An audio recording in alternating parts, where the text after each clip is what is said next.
Bonjour, fidèles internautes, fidèles téléspectateurs.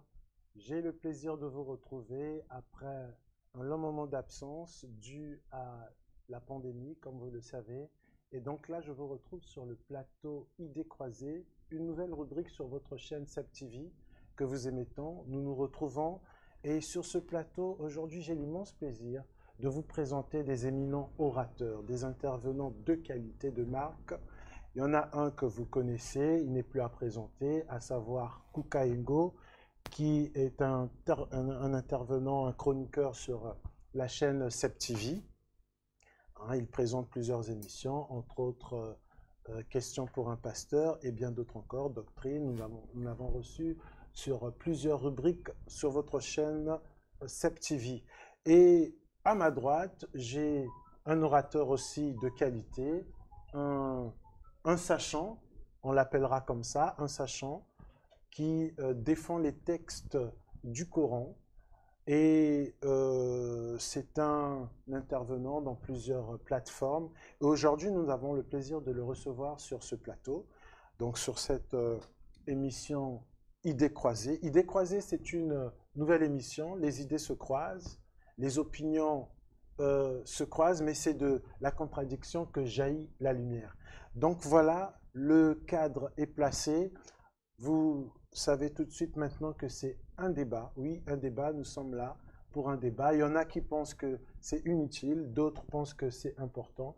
Mais comme je l'ai dit tantôt, c'est de la contradiction que jaillit la lumière. Alors, je m'en vais saluer mes invités. Bonjour, Monsieur Kukaingo. Bonjour, Pasteur Evra. Comment allez-vous? Je me porte bien, merci. Ah, d'accord. Bonjour, Monsieur Kuka Christian Eric. Bonjour.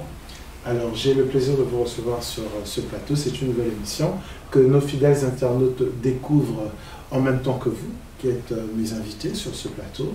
Alors, nous sommes là, je crois que fidèles internautes, fidèles téléspectateurs, aujourd'hui pour cette première rubrique, pour ce premier numéro sur cette chaîne SEP-TV, par rapport à l'émission Idées croisées, nous avons un thème très important, un thème très édifiant. Alors, le Coran est-il vrai? Il y en a qui disent que le Coran est révélé, il y en a qui disent que le Coran vient du ciel. Alors aujourd'hui, au travers de nos deux invités, nous allons avoir certainement plusieurs informations concernant cela et peut-être que nos avis vont changer, je ne sais pas, mais je vous laisse le soin de découvrir. Alors mes invités vont pouvoir se présenter. Alors nous allons commencer à ma gauche avec M. Kukaingo. Voilà. Alors donc bonjour à tous, bonjour, bonsoir, ça dépend de l'heure à laquelle vous nous suivrez. J'aurais aimé être là pour d'autres raisons, comme par exemple parler de la situation prochaine dans différents pays africains, en l'occurrence ici je pense au Congo, où il va avoir, dans le Congo d'Ibrazzaville, où il va avoir des échéances électorales il n'y a pas longtemps, ce qui va encore susciter certainement ou assurément un génocide dans la région appelée la région du Pou. J'aurais préféré être là pour ce genre de choses, parce que en général, en tant qu'afro-descendants, on est très critiqué, surtout en ce qui concerne la religion. Beaucoup nous accusent en disant que nous passons du temps à parler de Dieu, de religion, alors que finalement, il y a d'autres sujets qui, de manière circonstancielle, pourraient aussi édifier, tel que le sujet que je viens de dire. Mais cela étant, je ne suis pas moins heureux, pour autant, d'être là. Au contraire, je suis tout aussi heureux que sur le sujet que j'ai évoqué précédemment. Parce que c'est ce d'ailleurs pourquoi j'ai fini par accepter, parce que, voyez-vous, l'animateur, ou en tout cas le présentateur, a fait savoir que d'aucuns pensent que c'est inutile de parler de ça, une rencontre entre quelqu'un qui défendrait le fait que le Coran soit faux et un autre qui défendrait le fait que le Coran soit vrai. Beaucoup, donc d'aucuns en tout cas, pensent que c'est inutile, alors que c'est une question d'ordre majeur, c'est une question de force majeure, c'est une question fondamentale, parce que il se trouve que quand on parcourt le Coran, on se rend compte de beaucoup de choses. Justement, je fais une petite digression. Je rappelle que j'ai maximum 10 minutes pour ce temps d'introduction, et donc je fais une petite digression. le Coran affirme tout un tas de choses. Le Coran affirme tout un tas de choses, telles que le fait qu'il soit descendu du ciel, tel que le fait qu'il soit parfait, tel que le fait qu'il ait été parfaitement préservé, tel que le fait qu'il n'y ait en son sein aucune contradiction, tel que le fait que Allah en soit l'auteur, Allah étant ici donc considéré comme étant le Dieu créateur. Alors, il affirme beaucoup de choses, et donc, il y a quelqu'un qui a dit, oui, mais c'est très vague le thème. Dire le Coran est-il vrai, ce serait très vague. Mais en vérité, ça n'est pas vague du tout, parce que au regard de ce que je viens de dire, finalement, dire qu'il est vrai ou faux, c'est simplement vérifier ensemble si tout ce qu'il prétend est vrai, finalement. Hein, en l'occurrence, les éléments que je viens de citer. Donc, la trame, on va dire, des échanges portera sur ça, portera sur les assertions du Coran. C'est des assertions vérifiables, donc on va s'atteler à les vérifier de façon à voir s'il est vrai ou pas. Alors, je veux rassurer nos frères en humanité mahométans, ou dois-je dire peut-être musulmans, je veux les rassurer. C'est avec respect que j'aborde cette thématique. Je respecte, même si je ne partage pas du tout le Coran, ni ce qu'il dit, ni ce qu'il génère autour de lui. Cela étant, je respecte cette religion, en tout cas la religion dont il est le livre fondamental. Je respecte cela, et évidemment, je ne le partage pas, bien sûr, mais je respecte. Donc, c'est avec respect que nous allons échanger, même si respect ne signifie pas non plus tiédeur ou mollesse, d'accord?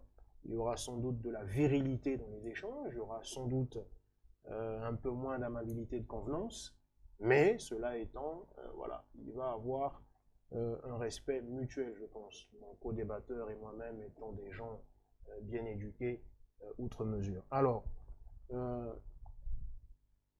quand j'ai dit ça, il faut rappeler aussi que certaines personnes arguent que nous sommes courageux d'évoquer, d'ailleurs ils disent même pas courageux, ils disent suicidaires d'évoquer ces questions, parce que, disent-ils, ça pourrait irriter, ça pourrait emmener un bon nombre de mahométans à s'énerver et à faire des choses qui seraient ou qui les emmèneraient à contrevenir à la loi. Bon, moi je veux juste rappeler, je suis à 4 minutes 35, je veux juste rappeler que des débats dans ce contexte, ou de ce type, en tout cas, il y en a eu plusieurs, et on a connu Ahmed Didé, le grand Ahmed Didé, hein, le fameux débat devenu légendaire depuis avec Dimi Chouagart. On a connu Abdelmajid Kassobia, qui n'arrête pas de faire des débats de ce type. On connaît aujourd'hui, notamment en France, Karim Al-Hanafi. On connaît aujourd'hui le collectif Hanifia. Donc bref, ce sera nouveau pour quelques-uns qui n'ont pas l'esprit chercheur, mais en vérité, ce n'aura rien de nouveau pour plusieurs autres. Donc voilà, et puis je pense que je vais redonner la parole au présentateur qui peut-être fera parler mon co-débatteur. Merci. Voilà, fidèles internautes, fidèles téléspectateurs, vous qui nous suivez depuis toujours sur votre chaîne préférée SEB-TV, le décor est planté, vous l'avez compris, c'est un débat, une contradiction, une opposition d'idées, mais comme j'ai dit, c'est de la contradiction que jaillit la lumière. Alors, le temps sera équitablement réparti entre nos deux co-débatteurs. Donc, celui qui est à ma droite va se présenter. Celui qui est à ma droite va aussi se présenter. Et il faut savoir justement que il y a des règles d'or dans cette émission, c'est-à-dire pas d'invective, la courtoisie. Et vous allez constater vous-même que bien que ce soit des co-débatteurs qui défendent chacun leurs opinions, leurs positions, mais ça reste toujours dans la courtoisie, dans la bonne humeur. Bon, mais merci beaucoup de m'avoir invité.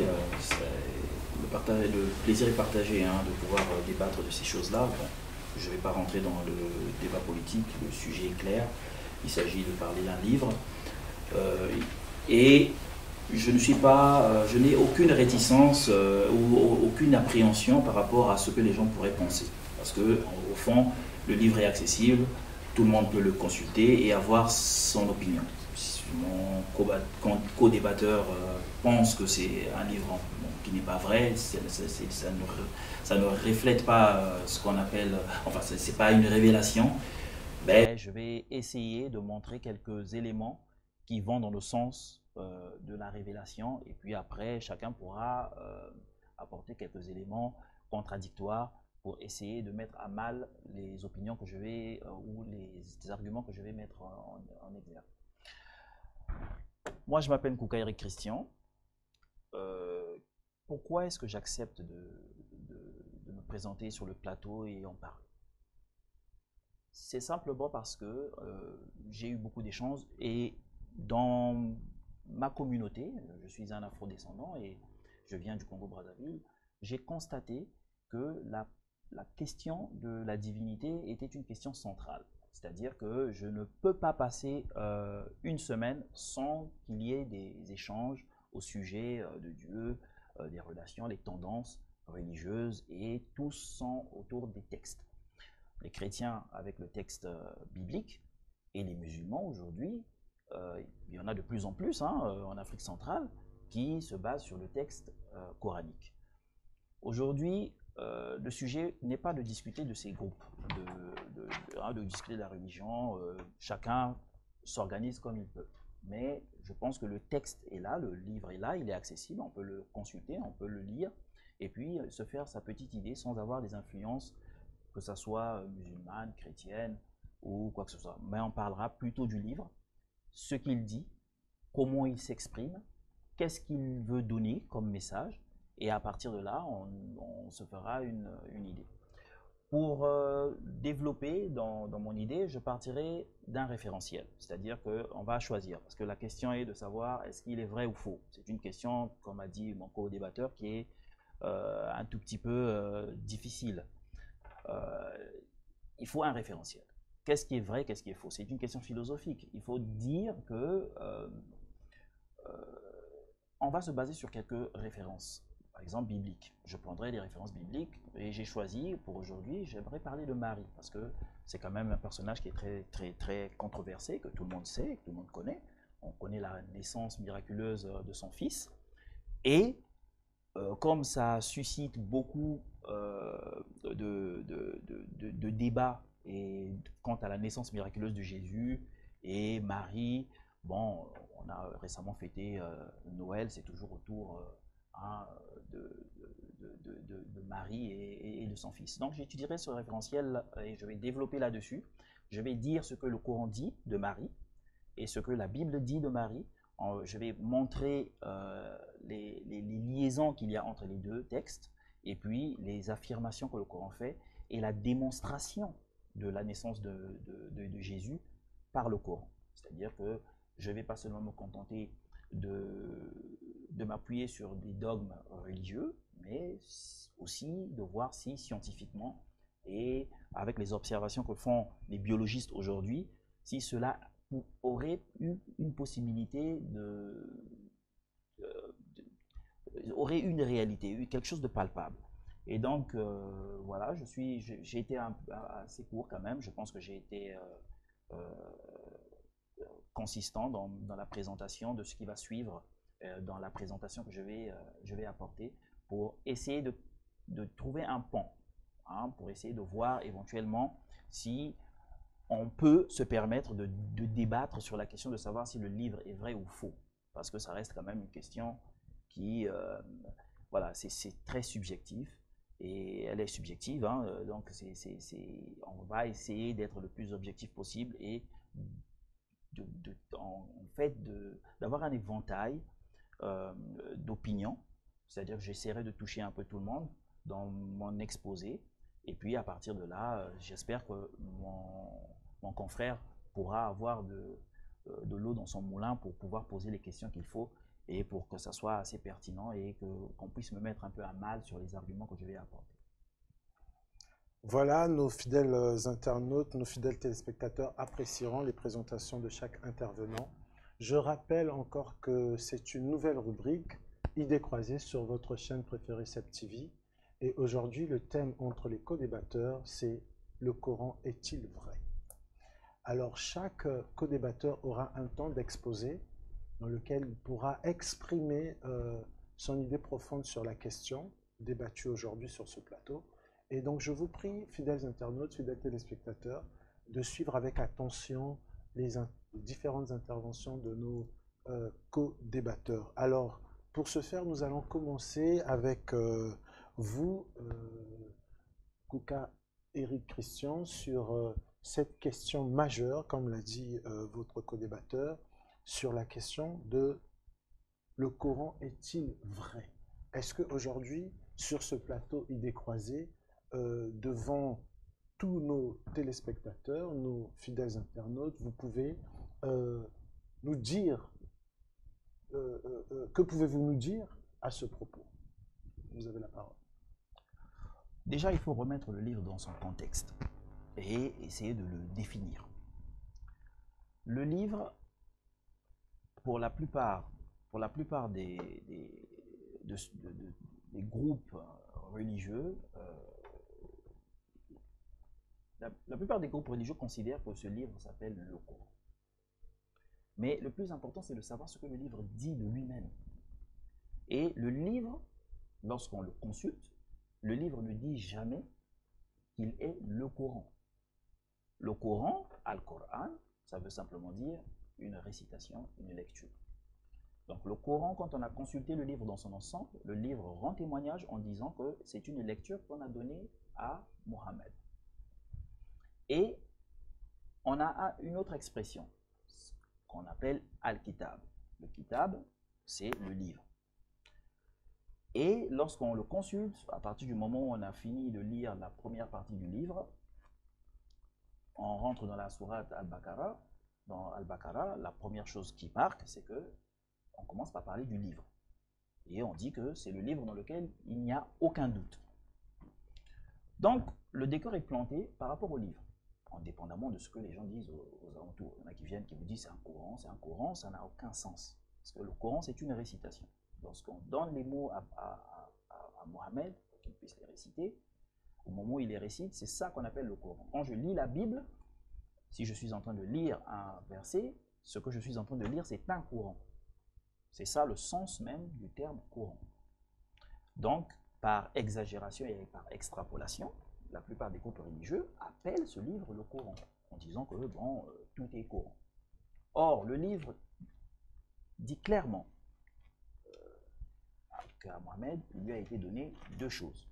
Il lui a été donné la lecture, donc ce que vous appelez le Coran, la lecture, et les 7 que l'on répète. C'est-à-dire qu'il y a deux éléments. Les 7 que l'on répète ne fait pas partie du Coran. La plupart des gens ne le savent pas, parce qu'ils ne le lisent pas. Quand vous lisez le premier chapitre, qui est donc Al-Fatiha, l'Al-Fatiha ne fait pas partie du Coran. Ce sont les 7 dont on parle, où on dit que c'est ce qu'on t'a donné, c'est ce que tu répètes. Tu fais répéter pour faire allégeance. Et ensuite, il y a la lecture qui est donnée à Mohammed. Donc à partir de là, on est, par rapport au livre, on est situé.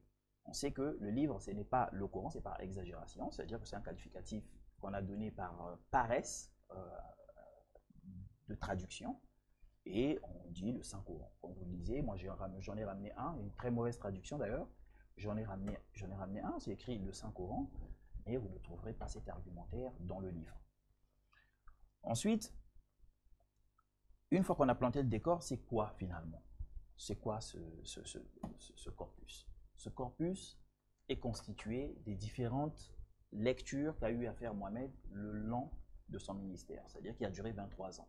Pendant 23 ans, il avait des révélations, il les récitait, et puis ces récitations ont été organisées et ça a formé ce que nous avons ici.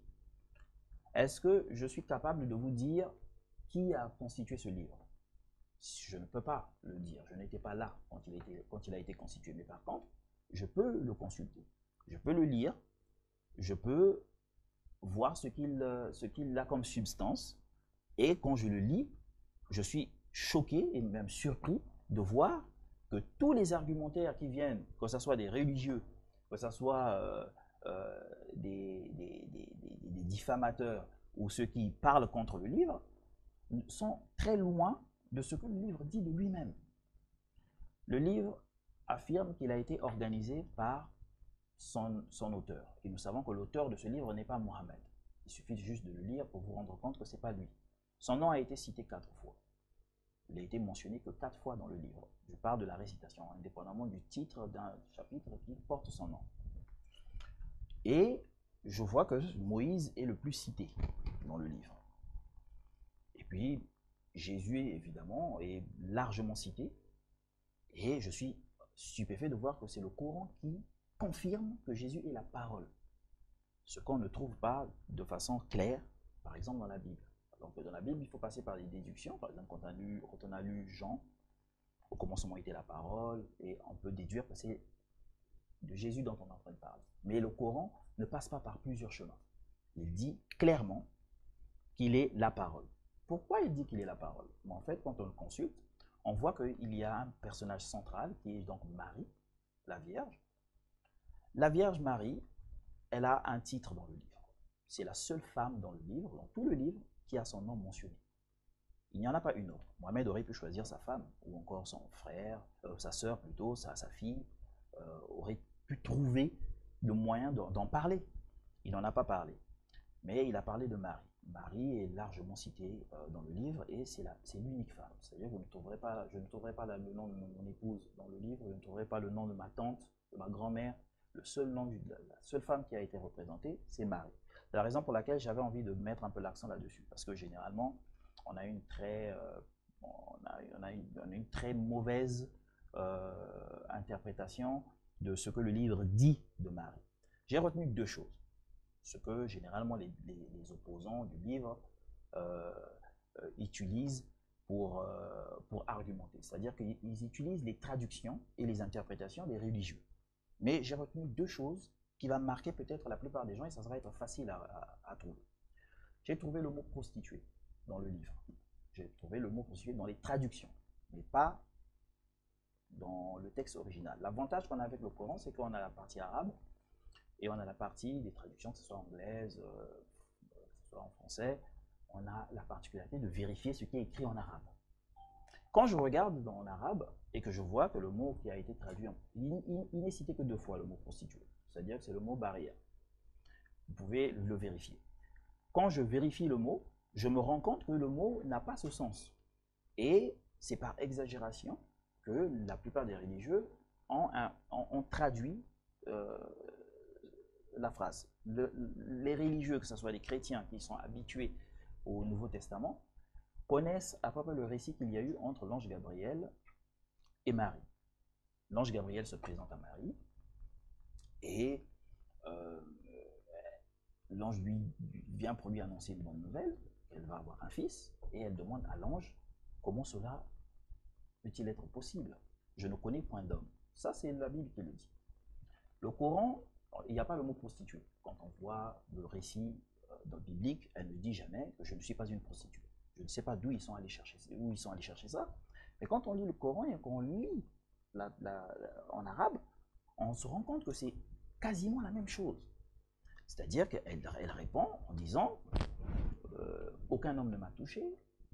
Comment cela pourrait-il possible? Puisque la vraie traduction, on dirait j'en suis incompatible. C'est-à-dire qu'elle n'est pas compatible à tout rapport avec un homme. Et ça, c'est une question qui est fondamentale. C'est-à-dire que maintenant, on se dit, mais comment se fait-il que Marie, on est en train de lui annoncer quelque chose qui va arriver, et elle répond en disant qu'elle ne connaît point d'homme ou qu'elle est incompatible. Quelle information, ici, Marie est en train de nous donner? Puisque on sait que d'un point de vue biblique, Joseph est dans le décor, c'était son fiancé. On sait qu'elle pouvait connaître Joseph, d'autant plus que la Bible nous précise qu'elle a eu des enfants plus tard. Donc, dire ne point connaître d'homme, ça veut dire en gros qu'elle est incompatible à tout rapport, et si elle est incompatible à tout rapport, ça doit être précisé. La Bible le précise. C'est seulement quand je consulte le Coran que je me rends compte que c'est vrai que la Bible l'avait précisé. Mais le Coran va dans les détails de ce qui s'est réellement passé. Donc le Coran présente Marie comme étant une personne qui avait les 3 gènes. C'est-à-dire que quand on voit la structure chromosomique aujourd'hui, la paire numéro 23, il y a des gens qui viennent avec 3 chromosomes, X, X, Y, ce qu'on appelle aujourd'hui l'intersexuation. Aujourd'hui, d'ailleurs, il y a le débat du genre, puisque les biologistes, il n'y a aucun biologiste sérieux qui nie l'existence de l'intersexuation. C'est-à-dire qu'il y a des enfants qui naissent et qui ne connaissent pas leur genre. Ils ne savent pas s'ils sont femelles ou ils sont mâles. Ils ne savent pas. Donc le Coran nous précise pour Marie que Marie était structurée de cette façon. Et c'est la raison pour laquelle elle met à l'épreuve l'ange, parce qu'elle se dit, mais l'ange est en train de lui révéler quelque chose, alors qu'elle sait, elle connaît sa condition physique, elle se dit, mais de quoi parles-tu? Comment cela pourrait-il être possible? Je ne connais point d'homme. Et donc le Coran va plus loin. Le Coran maintenant, vous pouvez noter le chapitre 42 à partir de 49 à 50, le Coran nous précise qu'il a créé les hommes avec 4 genres, ce qui est étonnant. Il dit... Tu peux juste répéter la chose, juste pour... Oui, 42, 49, 50. 42, verset 49, verset 50.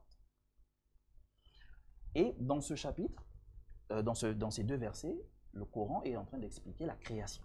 Il est en train de dire que les hommes, je donne aux hommes les mâles, les femelles, les mâles et femelles à la fois, et le neutre.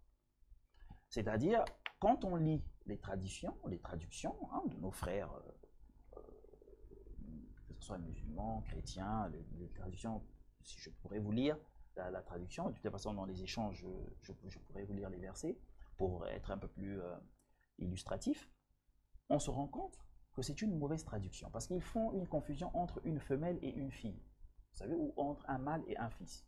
Quand on parle d'un fils, généralement on intègre les origines, c'est-à-dire le père. C'est-à-dire que je peux par exemple dire, si j'ai ma fille dans l'auditoire, et je peux dire, celle-ci c'est ma fille. On sait qu'il y a une relation entre père et fille. Ou celui-ci est mon fils, c'est-à-dire qu'il y a une relation entre le père et le fils. Mais si c'est une femelle, je ne pourrais pas dire celle-ci est ma femelle. Parce que si je dis celle-ci est ma femelle, ça sera ambigu. On va se dire, mais est-ce que c'est ta fille, ou enfin, qu'est-ce que ça veut dire? Est-ce que c'est ta femme? Parce que quand je dis que c'est ta femelle, c'est que je suis en train de mettre en évidence son genre et son sexe. C'est-à-dire, je ne peux pas dire, si je dis sa fille, ça va aussi engendrer le genre, parce que c'est un enfant, mais c'est une femelle. Mais si je précise femelle, ça veut dire que là, je suis en train de mettre l'accent sur le sexe. Or, quand ils font la traduction du 42, 49, ils remplacent le mot femelle par fille. C'est-à-dire que quand je dis je peux vous donner des filles, on a le sentiment que c'est ma procréation. Je te donnerai des filles. Mais au fond, quand on revoit le texte en arabe, on voit que le Coran est précis. Il dit des femelles. Je donne des femelles à qui je veux. Mais quand on va en profondeur, on se rend compte qu'en fait, il est vraiment en train de parler des caractéristiques femelles et les caractéristiques mâles à qui il veut. Et il donne les caractéristiques mâles et femelles à la fois, il précise à la fois, à qui il veut, et il rend stérile qui il veut. Ça, c'est ce qu'il dit. C'est-à-dire que vous pouvez avoir les caractéristiques que vous avez, mais il peut les rendre stériles. C'est lui qui fait le choix.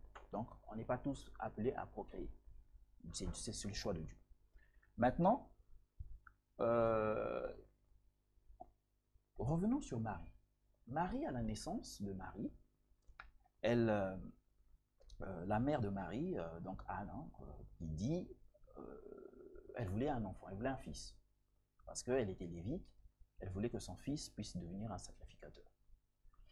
Et lorsqu'elle accouche de Marie, elle se rend compte que c'est une femelle. Elle dit femelle, mais les traductions disent fille. Donc vous avez à peu près vu la nuance que j'ai voulu faire par rapport à femelle et fille. Elle dit, mais c'est une femelle. Et Dieu lui dit, je sais mieux ce que tu as fait. Et ça va être, pour la référence, ça va être le 3.36 hein, de la sourate Al-Imran, du père de Marie, et le verset, ça sera 36. Et donc la maman de Marie a l'impression qu'on ne l'a pas exaucé. Elle dit, j'avais fait une prière, je voulais consacrer cet enfant pour qu'il soit dans le temple, mais j'ai une fille. Et Dieu lui dit, je sais mieux ce que tu as fait. Et en réponse, on dit, mais un mâle n'est pas comme une femelle, au sujet de Marie. Et elle demande à Dieu de protéger Marie, elle et sa descendance. Je vais mettre l'accent sur la descendance, parce qu'il faut savoir que Marie, dans le Coran, on précise souvent Jésus comme étant le fils de Marie. Et dans la tradition prophétique, une femme, et aucun enfant ne peut porter le nom de sa mère. C'est-à-dire qu'on dit les fils de Jacob, les fils d'Abraham, on ne dit jamais les fils de Sarah, les fils de Rebecca, jamais. C'est toujours le père qui porte.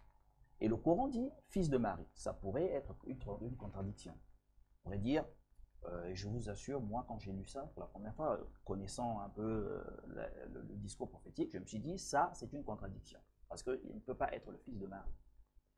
Mais quand on rentre en profondeur par rapport à ce que je viens d'énumérer, on se rend compte qu'il y a quelque chose en plus que le Coran précise. Il précise à sa mère, en disant que Marie, je sais mieux ce qu'elle est. Parce que la mère de Marie pense que c'est une femelle. Mais Dieu dit, je sais mieux. Elle a quelque chose que je sais que toi, tu ne sais pas. Et Marie sera consacrée au temple plus tôt que prévu. Parce que comme c'était un enfant spécial, il fallait lui donner une certaine éducation. Parce que vous savez comment ça se passe. Déjà, nous, avec notre capacité et nos connaissances, nous avons du mal à accueillir les enfants intersexes. Nous avons du mal. Vous n'avez qu'à voir les actualités, l'intersexuation, c'est quelque chose qui est mal compris. Donc, quand on voit Marie aller au temple très jeune, parce qu'il fallait que les érudits de l'époque puissent donner une éducation à cet enfant, parce qu'on avait vu que c'était un enfant spécial. Et c'est Zacharie qui fut choisi. Ça, c'est le Coran qui le... Donc, vous pouvez descendre à 3,36 et vous le lisez encore plus bas. Donc, Zacharie fut choisi.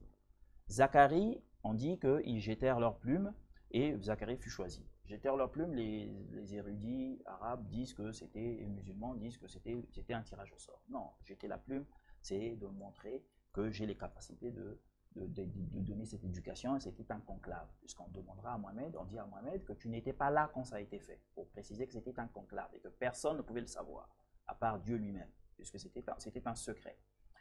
Marie fut consacrée au temple.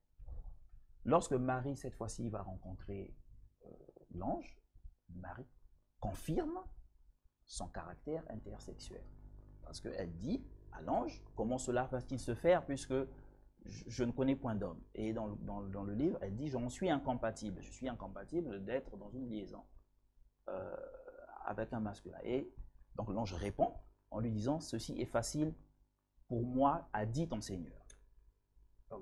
Je me permets, mais on te rajoutera, mais juste pour dire, tu as la sourate de j'en suis incompatible et donc ça signifie que 19-20. Je suis hermaphrodite. 19-20. Merci, juste ça. Oui. Donc, donc à ce moment-là, l'ange Gabriel va dire que c'est facile. C'est facile pour Dieu.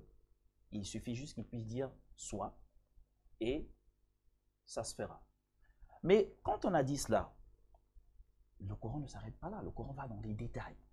C'est-à-dire que lorsque, en parlant de la création de Jésus, le Coran met l'accent sur les deux caractères de Marie. 66-12, on dit que Marie préservait son sexe. Hein. On a mis chasteté. Les gens ont mis chasteté, elle a préservé son sexe. Elle n'a pas préservé son sexe, on parle de sexe. On ne parle pas de chasteté. La chasteté, c'est quand on a fait on a fait le vœu de ne pas être en liaison avec le sexe opposé. Ça, c'est ce qu'on appelle la chasteté. Mais là, il ne s'agit pas de chasteté, on parle bien de sexe. On a préservé son sexe, c'est-à-dire que son sexe n'était pas visible. Et Dieu dit, l'ange a soufflé en elle. A soufflé, non, ça c'est le 66-12, a soufflé en lui, en parlant du sexe masculin. Et dans le 21-91, c'est à peu près la même chose, mais cette fois-ci, l'esprit souffle en elle pour montrer les deux caractères. Que en Marie, que l'enfant venait d'elle et de rien d'autre. Il n'y avait pas, c'était un descendant d'Adam, mais que c'est Marie avec elle-même, c'est-à-dire ce qu'on appelle le prodige que Dieu veut mettre en lumière.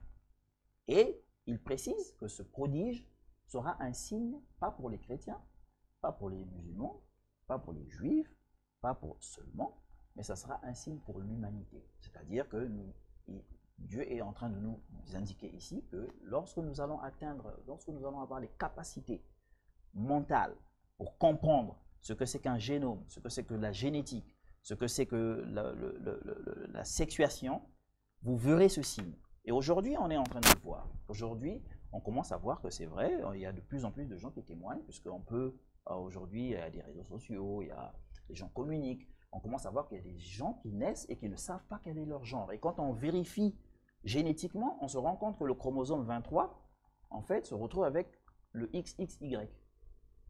Et cette possibilité, Mohamed ne pouvait pas le savoir.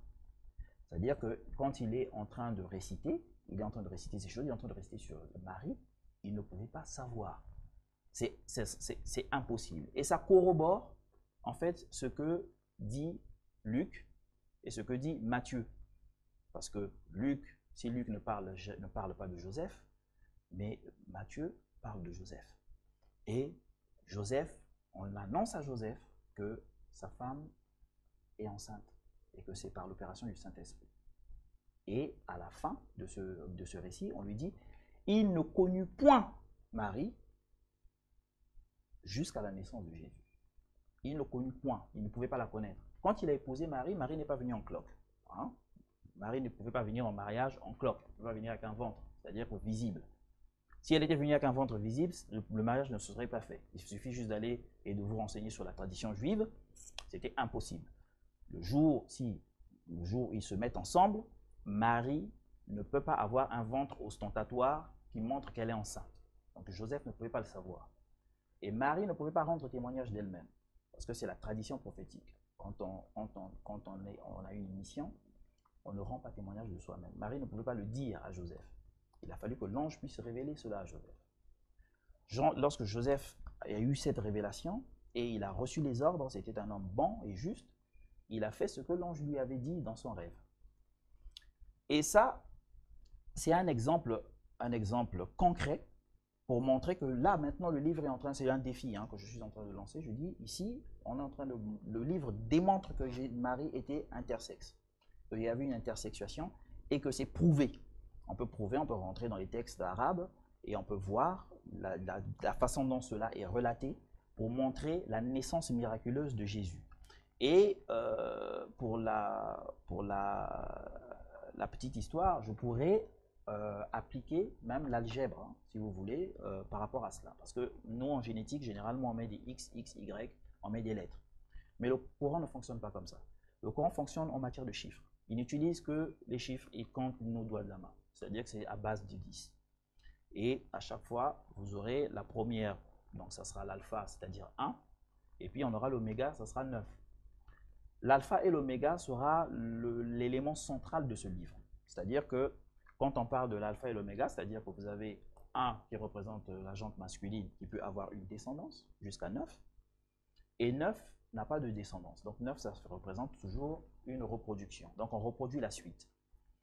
Donc les mâles seront représentés par l'alpha et les femelles seront représentées par l'oméga.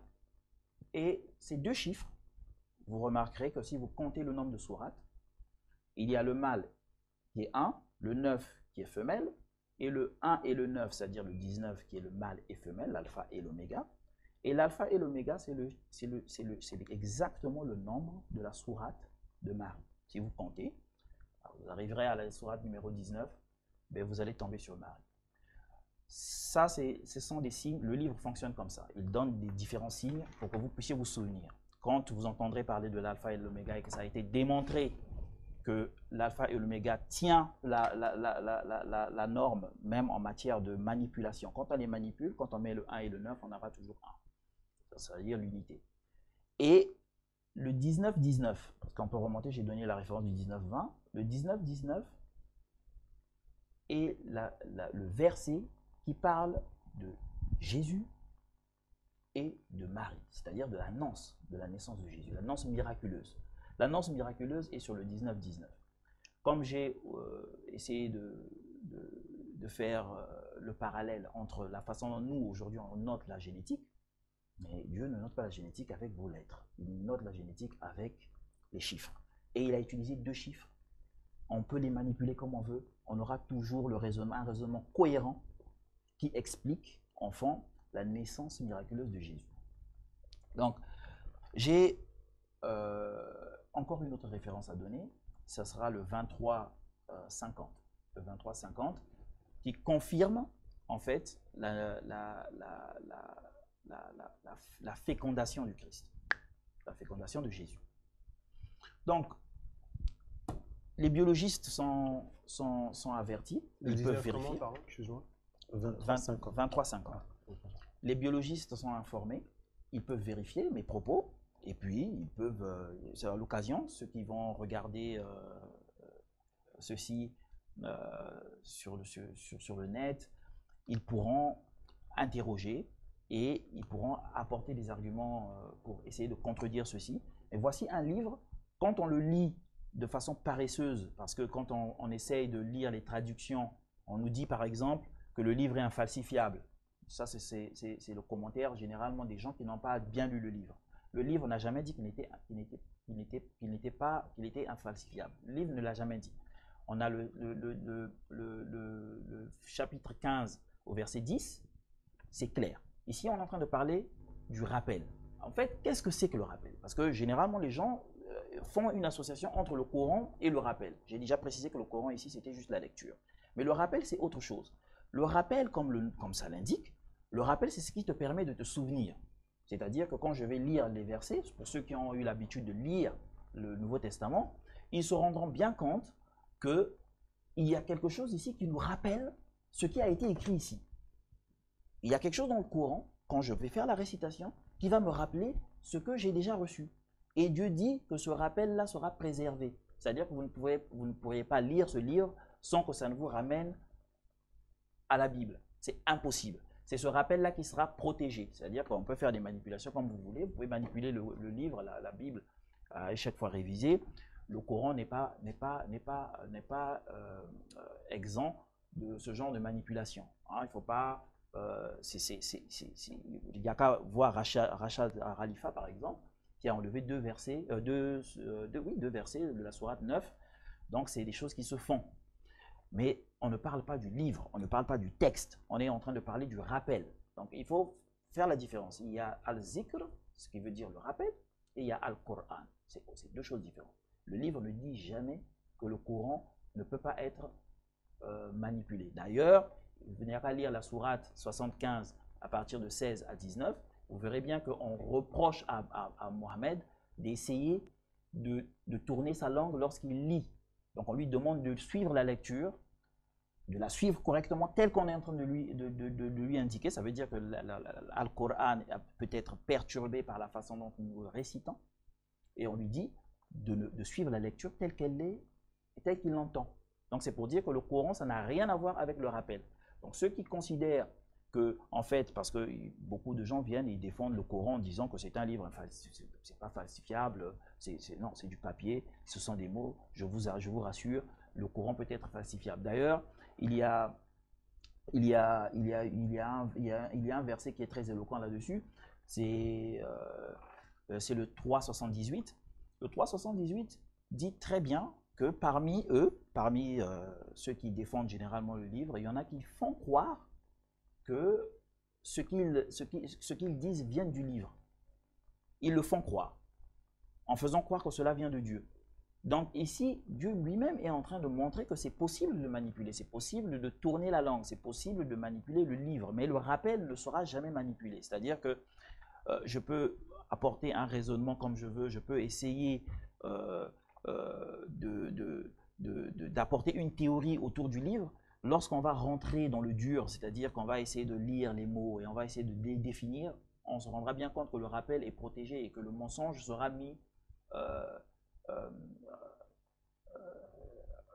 en avant tout de suite. Donc, le livre n'a pas vocation à être, comme le prétendent la plupart des gens, éternel, dans le sens matériel. Ça n'a rien à voir. Quand on parle du rappel, ici le rappel ne s'étend pas seulement à la Bible, mais ça va au-delà. C'est-à-dire que ça embrasse aussi ceux qui ont connu l'Éternel par la voie de la science qui ont... je vois aussi, par exemple, dans les fresques égyptiennes, où je vois des éléments qui montrent le rappel, où on voit qu'effectivement, ce rappel, quand je le lis, je peux voir des similitudes dans les fresques, par exemple, égyptiennes. Ça n'a absolument rien à voir quand on dit qu'on essaie de donner au livre des qualificatifs que le livre n'a pas. Le livre ne dit jamais ça. Le livre ne dit jamais qu'il est infaillible. Le livre ne dit jamais qu'il est protégé. On ne parle pas de ça. On parle du rappel qui est protégé. Le rappel sera toujours protégé. Et c'est pareil pour la Bible. C'est-à-dire qu'on peut faire ce que l'on veut, on peut manipuler la Bible comme on veut, mais le rappel sera toujours préservé. C'est-à-dire qu'il suffirait qu'on puisse s'asseoir et qu'on puisse essayer de voir concrètement ce qui est dit, on se souviendra que ça c'est bien, ça c'est faux, et si on est guidé bien sûr par l'esprit. Donc le livre, je pense que c'est dommage parce que la plupart des gens qui ont l'opportunité de le consulter, mais ils ne le consultent pas assez. Et les groupes religieux sont responsables de l'idée au fond qu'on se fait du livre. Parce que ils se sont appropriés, ils s'approprient les Écritures. C'est-à-dire que les chrétiens ont le sentiment que la Bible est leur propriété. Et les musulmans pensent que le Coran est leur propriété. Quand ils disent Coran, je le dis parce que vulgairement les gens disent Coran. Mais le Kitab, Al-Kitab, ils pensent que c'est à eux. Non, je pense que vous allez voir que les premiers manuscrits sont à Birmingham, dans les musées, c'est-à-dire que c'est un patrimoine mondial. Que ce soit la Bible, que ce soit le Coran, donc consultez-le. Et puis, vous voyez ce qu'il dit, le livre. Mais si nous nous contentons d'écouter les érudits, les imams, ceux qui se prennent pour des docteurs de la loi, et qu'on ne fait pas l'effort de lire par nous-mêmes et de faire une investigation pour essayer de comprendre le sens même des versets, on y trouvera plein de contradictions. C'est-à-dire qu'on peut trouver plein de contradictions parce qu'on s'est basé sur des interprétations. J'en ai cité là tout de suite, quand je vous ai parlé des deux prostituées. Le mot prostituée, vous le trouverez dans le chapitre 19 avec Marie, et aussi un peu plus bas, vous le retrouverez encore. C'est associé seulement à Marie et à sa mère. Et vous verrez bien que si vous vous basez sur ça, vous trouverez des contradictions parce que les traductions sont biaisées. Donc voilà, je ne sais pas combien de temps il me reste parce que je suis... On peut c'est déjà... 50 maximum. Après, c'est libre à toi de t'arrêter ou de continuer. On peut, je pense, à mon avis... Oui, déjà, à partir de là... Voilà, je pense que le décor a été planté. Monsieur Kouka, Éric Christian a dit l'essentiel sur son exposé. Et comme on l'a dit, on reste courtois, c'est l'invective. Et vous l'aurez compris, chers internautes, fidèles téléspectateurs, que nous sommes dans votre chaîne SEP TV. Et donc là, nous débattons sur le thème « Le Coran est-il vrai ?» Donc là, mon invité de droite a fait son exposé et il a utilisé les arguments qui lui semblaient être nécessaires pour confirmer que le Coran ou le livre, comme il a été dit ici, est vrai. Alors, je vais me tourner vers mon invité de gauche qui, lui, pour le coup, va avancer des arguments pour démonter cette thèse qui dit que le Coran serait vrai. Je dis serait vrai parce que pour l'instant nous prenons tout entre guillemets jusqu'à ce que de cette contradiction jaillisse la lumière. Donc voilà, j'accorde la parole à mon invité de gauche, à savoir monsieur Kouka Yengo, que vous connaissez si bien, sur les chroniqueurs sur la chaîne SEP TV. Monsieur Kouka Yengo. Bah, merci beaucoup. Je veux féliciter notre ami Eric Nkouka. Alors moi je l'appelle Cooks, je veux dire Cooks pour me faciliter le langage. Je veux vraiment féliciter Cooks, je veux lui dire bravo, il est courageux d'avoir accepté d'être venu pour être confronté effectivement par rapport à ce débat. C'est vraiment une qualité que je lui reconnais. Alors, il a choisi la trame qui est la sienne, moi j'ai une autre trame, mais cela dit, ce qu'il a dit, c'est pas passé dans les oreilles de sourds. C'est-à-dire que lors de la séance des questions-réponses, qui sera pour l'un comme pour l'autre, je reviendrai effectivement dans mes questions pour le confronter à ces dires. En plus des questions que j'ai moi-même déjà préparées d'avance. Bon. Alors, donc libre à lui de choisir sa trame, libre à moi de choisir la mienne. Alors, la mienne, c'est celle-ci. J'ai mobilisé quelques axes, quelques piliers. D'accord? Mobiliser quelques piliers sur notamment les affirmations du Coran. Si je dis, je prends un livre prétendument historique qui me dit qu'en 1482, Diego Cao aurait découvert l'embouchure du Congo, bon, c'est des informations qui peuvent être vérifiables, dans la mesure où il y a une datation, il y a un an, il y a une géographie, etc.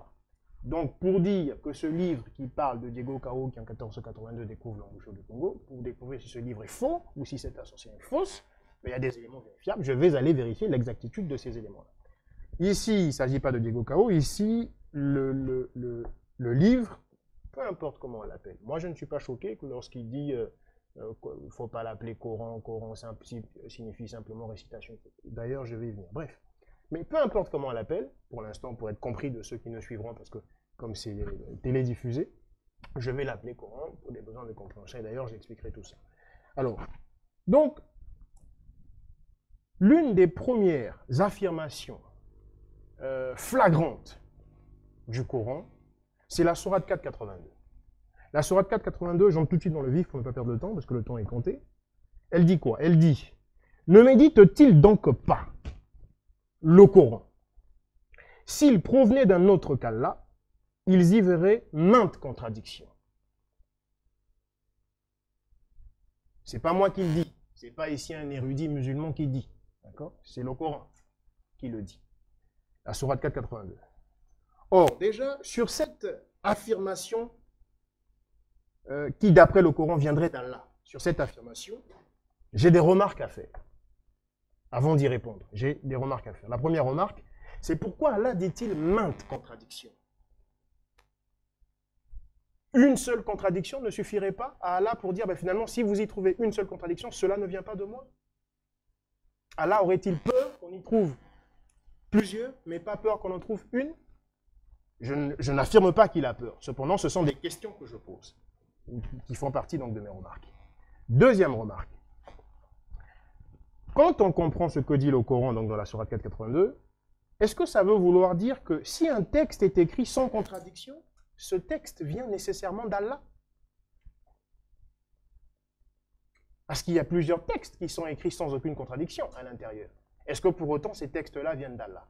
Où est-ce que je veux en venir? Je veux en venir sur le fait, c'est la troisième remarque, que l'argument pour un Dieu qui serait audient, omniscient, sachant et toutes ces choses, l'argument paraît faible. Le Coran, de mon point de vue ici, semble dénigrer Allah,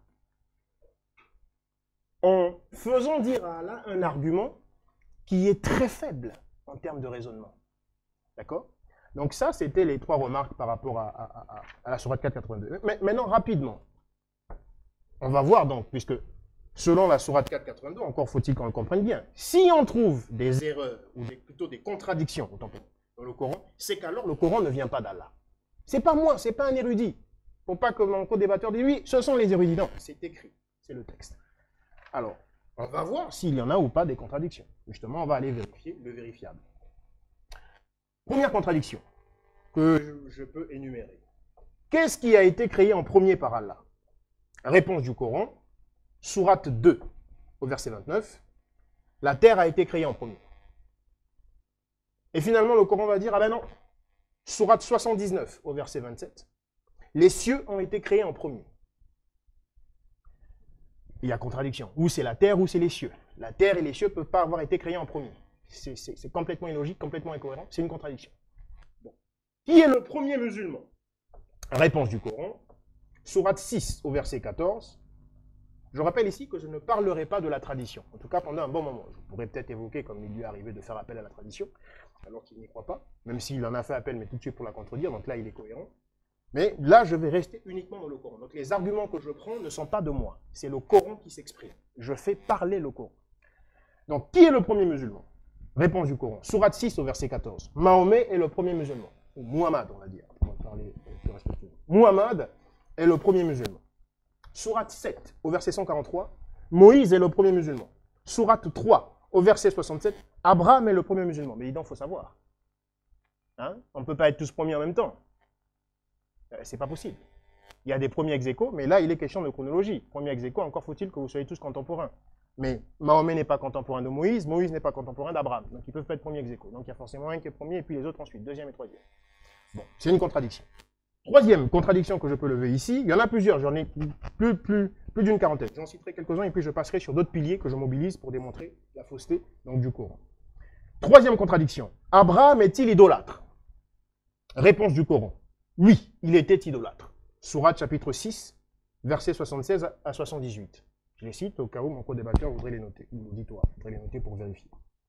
Ah ben non, finalement, non, il n'a jamais été idolâtre. Monsieur Abraham n'a jamais été idolâtre. Sourate 3, verset 67. Donc tantôt il est idolâtre, Sourate 6, 67, 68. Ah tantôt non, finalement il n'a jamais été idolâtre. Sourate 3, verset 67. De quoi l'homme a-t-il été créé? Réponse du Coran. Ah ben l'homme a été créé à partir de rien. Sourate 19, verset 67. Ex nihilo, génération spontanée. C'est ça l'homme. Bon. On se dit, le Coran va s'arrêter là. Ben non. Quand on le scrute davantage, sur la même question, il va donner une autre réponse contradictoire. Ah ben, l'homme a été créé à partir de l'eau. Sourate 21 au verset 30. Il ne s'arrête pas là. L'homme a été créé à partir d'une petite graine. Sourate 16, verset 4. L'homme a été créé à partir de boue et d'argile. Enfin, à partir de rien, c'est pas une graine. Soit il est créé à partir... Une graine, c'est pas rien. Donc, soit il est créé à partir de rien, soit il est créé à partir d'une graine. Et une graine, c'est pas de l'eau et de l'argile, ou encore de la boue et de l'argile. Et l'eau, c'est pas non plus de la boue et de l'argile. L'eau, c'est l'eau. Donc il faut savoir. Il y a contradiction. Mais je rappelle, Sourate 4, 82. S'ils y trouvent maintes contradictions, alors moi, là, je n'ai rien à voir avec ce livre. Que ce soit le rappel, que ce soit le Coran, je n'ai rien à voir avec cela. S'ils y trouvent maintes contradictions. Là, j'en ai déjà 4. Cinquième contradiction que je peux y trouver. L'intercession sera-t-elle possible lors du jour du jugement? Réponse du Coran. Oui, l'intercession sera possible lors du jour du jugement. Sourate 20, verset 109. Sourate 34, verset 23. Sourate 43, verset 86. Et puis finalement, le Coran va se dédire, comme à son habitude. Ah ben non, l'intercession ne sera pas possible lors du jour du jugement. Ah non, pas question. Sourate 2, verset 123. Sourate 6, verset 51. Sourate 8, verset 19. Sixième contradiction. Alors, dans maintes contradictions, c'est vague. On ne sait pas combien il en faut pour que Allah dise, ah ben tiens, ça y est, vous avez atteint le nombre suffisant de contradictions pour que ce ne soit pas de moi. J'en suis à la sixième. En tout cas, maintes, c'est le pluriel, et 6, c'est le pluriel. Allah sauva-t-il Pharaon lorsqu'il pourchassait les enfants d'Israël? Le Coran va donc répondre. Sourate 10, verset 92. Oui, Allah sauva Pharaon lorsqu'il pourchassa les enfants d'Israël. Allah le sauva. Sourate 17, verset 103. Ah non, Allah ne le sauva pas. Non. Allah ne le sauva pas. Septième contradiction. Y a-t-il une contrainte en religion? Le Coran va nous répondre. Non, il n'y a pas de contrainte en religion. Sourate 2, verset 256 et Sourate 18, verset 29. Et également, maintenant, on va dire, donc tout à l'heure c'était non, il n'y a pas de contrainte. Et bien là, ça va être oui, il y a une contrainte en religion. Alors, non, ce n'est pas oui, et oui, ce n'est pas non. Hein. C'est une contradiction. Hein. Bon. En tout cas, la même question, on ne peut pas dire oui, c'est ça. On va dire non, c'est pas ça. Bon. Oui, il y a une contrainte en religion. Sourate 9, verset 29. Sourate 9, verset 73. Sourate 2, verset 193. Huitième contradiction. Les musulmans peuvent-ils boire de l'alcool? Oui, les musulmans peuvent boire de l'alcool du moment qu'ils ne sont pas ivres en allant à la prière, après avoir bu l'alcool. Du moment qu'ils ne sont pas ivres, ils peuvent boire l'alcool. Sourate 4, verset 43. Et ensuite, non, ils ne peuvent pas boire de l'alcool. Pas du tout. Que ce soit lorsqu'ils vont à la prière, que ce soit quand ils sont chez eux, bref, en tout temps, ils n'ont pas à le boire parce que c'est l'œuvre du diable, l'alcool. Sourate 9, verset 90. Sourate 5, verset 90. Sourate 2, verset 219. 9e contradiction. Les gens en enfer n'auront-ils que pour nourriture du pu? Alors, je ne sais pas si du pu c'est de la nourriture, mais en tout cas, le Coran s'exprime ainsi. Du coup, la question est posée. Les gens en enfer n'auront-ils pour nourriture que du pu? Oui, ils n'auront pour nourriture que du pu. Sourate 69, versets 35 à 37. Ils n'auront pour nourriture que du pu et rien d'autre. Je répète, Sourate 69, versets 35 à 37. Ah, finalement, non, ils n'auront pour nourriture que des plantes épineuses. Le pu, ça n'est pas une plante épineuse. Ils n'auront pour nourriture que des plantes épineuses. Sourate 88, verset 6. Et puis, c'est pas fini. Ah non. Finalement, leur nourriture, ce sera le fruit de l'arbre de Zakoum. Sourate 37, versets 62 à 66. 10e contradiction. Quelle est la punition de la femme pour le péché sexuel? C'est-à-dire la femme qui cocufie son mari. D'accord? Qui, bien qu'étant mariée, va s'aventurer, faire des galipettes avec un autre monsieur. Qui ne se trouve pas être son mari, pour le coup. Alors, c'est quoi le péché? Plutôt, c'est quoi la punition pour ce péché-là? Pour celle qui cocufie son mari. Bon. La punition est l'enfermement dans la maison. Il faut enfermer cette femme dans une maison. Voilà sa punition. Sourate 4, verset 15. Et puis finalement, ah ben non. La punition, c'est la fouetter de 100 coups de fouet. Sourate 24, verset 2. Alors, 100 coups de fouet et l'enfermement dans la maison, c'est pas la même chose. C'est pas des synonymes. C'est donc une contradiction. Parce que ou on l'enferme dans une maison, ou on la fouette de 100 coups de fouet. Allons-y savoir. On choisit quoi? Bon. 11e contradiction. Les paroles d'Allah peuvent-elles changer? Non, les paroles d'Allah ne peuvent pas changer. En aucun cas. Non, elles ne peuvent pas changer. Et donc, pour ce, on a Sourate 50 au verset 29, on a Sourate 6 au verset 34, Sourate 6 au verset 115, on a Sourate 85 du verset 21 au verset 22, d'ailleurs qui est appelée aussi la Sourate de la table gardée, on a la Sourate 18 au verset 27, on a la Sourate 48 23, bref, il y en a des milliers, je ne vais pas tout citer, mais il y en a plusieurs qui disent « Ah non, les paroles d'Allah ne peuvent pas changer ». Il y en a des dizaines, ça se compte par dizaines. Bon, finalement, oui, les paroles d'Allah peuvent changer. Ah, qu'est-ce que c'est que cette histoire? Les paroles d'Allah peuvent changer. Alors, quelles en sont les sourates qui nous le disent? Sourate 16, verset 101. Sourate 2, verset 106. Oui, les paroles d'Allah peuvent changer. Contradiction. 12e contradiction. Allah agrée-t-il les gens de l'évangile? Non. Allah n'agrée pas les gens de l'évangile. Non, il ne les agrée pas. Sourate 9, verset 5, Sourate 9, verset 29, Sourate 60, verset 4, Sourate 9, verset 30, Sourate 2, verset 191 à 193, Sourate 8, verset 39, Sourate 9, verset 111, Sourate 5, verset 51. Alors, il y en a des tonnes. Allah n'agrée pas les gens de l'évangile. Bon.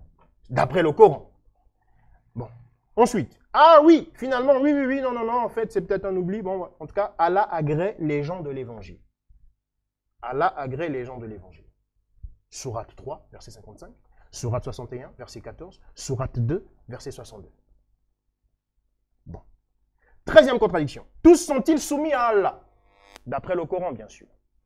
Je rappelle ici que je ne donne pas mon point de vue pour l'instant. Pour l'instant, je me contente de faire parler le Coran. Moi, je ne parle pas. Donc, si un mahométan est contre ce que je dis, qu'il s'en prenne d'abord à son propre livre et pas à moi. Parce que je ne parle pas de moi-même, je parle au nom du Coran. Bon. 13e contradiction. Tous sont-ils soumis à Allah? Oui, tous sont soumis à Allah. Sourate 30, verset 26. Ah, finalement, Sourate 17, 11 à 12. Non, Iblis n'est pas soumis à Allah. Donc non, tous ne sont pas soumis à Allah. Puisqu'il y en a au moins un certain Iblis, qui n'est pas soumis à Allah. 14e contradiction. L'idolâtrie est-elle autorisée? Non, l'idolâtrie n'est pas autorisée par Allah. Sourate 31, verset 13, Sourate 39, verset 7. Finalement, oui, l'idolâtrie est autorisée par Allah. Sourate 7, verset 11 à 12. Car Allah demande aux anges de se prosterner devant Adam. Ce qui est de l'idolâtrie totale. Et on voit cela dans Sourate 7, verset 11 à 12. Donc, finalement, Allah encourage l'idolâtrie. Bien sûr, d'après le Coran. Je ne dis pas que c'est moi qui le dis, je dis que c'est le Coran qui le déclare. D'accord? Dans la Sourate 7, 11 à 12. Coran et hadith ou Coran seul? Justement, ce qui va intéresser notre ami, car c'est un coraniste, c'est-à-dire qu'il réfute les hadiths, la tradition. musulmane. Il dit, il est coraniste, il ne croit qu'au Coran seul et pas au hadith. Alors, c'est une question. Et on va l'opposer au Coran et le Coran va répondre. Juste pour intervenir, je ne suis pas coraniste. Parce que le coraniste, c'est celui qui croit qu'on a un Coran seul. J'ai apporté ceci. C'est écrit ici, Nouveau Testament. D'accord, soit, mais tu ne crois pas au hadith. Non, je n'ai pas dit que je ne croyais pas aux hadiths. Je dis que ah, donc tu y crois. Je n'y crois pas. Je ne suis pas dans la croyance. Je suis dans le savoir. C'est pour ça que j'ai dit sachant. Bon, tu valides les hadiths ou pas? Je ne prends témoignage que de ceux dont je sais. Et tu sais quoi? Les hadiths ou le Coran seul? Le débat, ce n'est pas sur les hadiths, c'est sur le Coran. Là, j'ai parlé de ceux dont je savais sur le Coran. Mais je voulais juste faire une précision. D'accord, autant pour moi. Je ne suis pas un coraniste. Après, on pourra discuter sur les hadiths si vous voulez. Il n'y a pas de problème. On pourra même parler de la biologie ou de la physique si vous voulez. Mais il faut savoir que je ne suis pas un coraniste. Je ne suis pas fermé. Moi, je suis très ouvert. Autant pour moi. Il n'y a pas de problème. Autant pour moi. Donc, tu n'es pas un coraniste. Mais à la limite, ce n'est pas déterminant par rapport donc, à la 15e contradiction que j'énumère ici. Coran et hadith ou Coran seul? Le Coran va s'exprimer, il va dire le Coran seul. Car il va dire, Sourate 6, verset 38, rien n'a été oublié dans le Coran. Absolument rien. Si rien n'a été oublié, donc c'est lui seul qui prévaut. D'autant plus que c'est lui seul qui descend de Dieu. Les hadiths ne descendent, enfin de Dieu, de Allah. Les hadiths ne descendent pas de Allah, d'accord? Bon. Et finalement, le même Coran va nous dire plus loin, ah ben si, Coran et hadiths. Coran et hadiths, pourquoi? Dans la sourate 4, verset 65, il va dire, ils ne seront pas croyants aussi longtemps qu'ils ne se soumettront pas aux décisions et jugements de Muhammad. Or, donc sourate 4, 65, qui dit, vous ne serez pas croyants en Allah aussi longtemps que vous ne vous soumettrez pas aux décisions et jugements de Muhammad. Or, les décisions et jugements de Muhammad ne figurent pas dans le Coran. Les décisions et jugements de Muhammad figurent dans les hadiths seuls et la sunna. D'accord? Ou la sirate. Bon.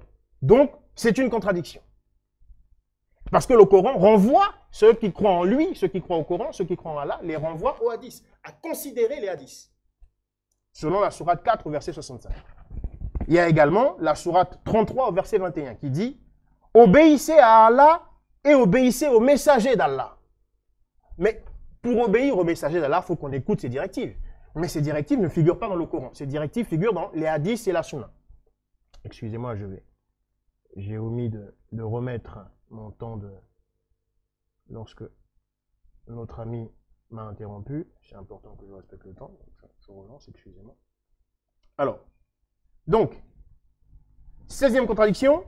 Qui fait l'annonciation à Marie? Sourate 3, 45, les anges, au pluriel. Je fais remarquer ici que c'est au pluriel. Les anges font l'annonciation à Marie. Sourate 3, 45. Sourate 19, 17, un esprit qui se présenta à Marie sous une forme humaine. Alors, ça n'est plus les anges, c'est maintenant un esprit, au singulier. Alors, finalement, voilà. Contradiction. L'orgueil est-il une bonne chose, d'après le Coran? Non. L'orgueil, évidemment, ça, on pouvait s'y attendre. Hein. Normalement, c'est un livre censé être de Dieu, le Dieu qui est censé être le Dieu créateur. Donc, l'orgueil n'est pas une bonne chose. Donc, il dit non. Rien de surprenant. Sourate 16, verset 23. Allah n'aime pas les orgueilleux. Sourate 16, verset 29. Combien est mauvaise la demeure des orgueilleux? Alors, malheureusement, comme à son habitude, contradiction. Oui, lorsque... Hein, comment? Oui, l'orgueil est une bonne chose finalement, puisque le Coran va nous dire Allah est orgueilleux lui-même. Sourate 59 au verset 23. Alors, 18e contradiction. Toute la parole d'Allah a-t-elle été mise dans le Coran sans rien oublier? Dans la récitation sans rien oublier? Oui. Sourate 6, verset 38. Rien n'a été oublié et tout y est. Ah ben non. Sourate 18, verset 109. Ah ben, comme la mer... Non, comment? Même la mer, comme encre, ne suffirait pas à écrire toute la parole d'Allah. Pourtant, dans 6, 38, il dit rien n'a été oublié dans le Coran. Et là, 18, 109, il dit non, même la mer comme encre n'aurait pas suffi à écrire toute la parole d'Allah. Donc on n'a pas tout mis, parce que ça n'aurait pas suffi dans un livre. Bon. Un autre exemple de non, qui montre que toute la parole d'Allah n'a pas été mise dans le Coran. Un autre exemple, donc, il est fait mention de messagers qui ne sont pas cités dans le Coran. Sourate 4, versets 163 et 164. Il dit, il y a dans ce texte certains messagers dont les noms n'ont pas été cités, qui ne sont même pas évoqués. Mais pourtant, rien n'a été oublié dans le Coran. Donc normalement, les noms de ces gens-là ne devraient pas être oubliés, ils devraient être cités. Contradiction. Autre exemple de contradiction, il dit, il y a 3 messagers qui ont été envoyés dans une ville, hein, notamment dans la sourate 36, 13 à 37, et ces 3 messagers-là, les noms sont dissimulés, ne sont pas donnés. Pourtant, rien n'a été oublié dans le Coran. Bah si, les noms de ces 3 messagers ont été oubliés dans le Coran. Sourate 36, 13 à 37. Bon. Un jour pour Allah équivaut à combien? Donc, 19e contradiction. Un jour pour Allah équivaut à combien? Alors, la sourate Sajda au verset 5 nous dit 1000 ans. La sourate Al-Ma'arij au verset 4 nous dit 50 000 ans. Donc, tantôt un jour pour Allah équivaut à 1000 ans, tantôt un jour pour Allah équivaut à 50 000 ans. Contradiction. Jésus est-il mort et ressuscité? Donc, 20e ou 21e, je ne compte même plus. Contradiction. Jésus est-il mort et ressuscité? Non. Jésus n'est pas mort et ressuscité. Sourate 4, verset 157. Hein, ils ne l'ont ni tué ni crucifié. Ceux qui parlent ne connaissent rien. Ils sont en train de discuter sur des conjectures. C'est des ignorants, etc., etc. Sourate 4, verset 157. Ah bah finalement, oui, sourate 19, verset 33. Et la paix, point de suspension, le jour de ma mort et le jour où je serai ressuscité.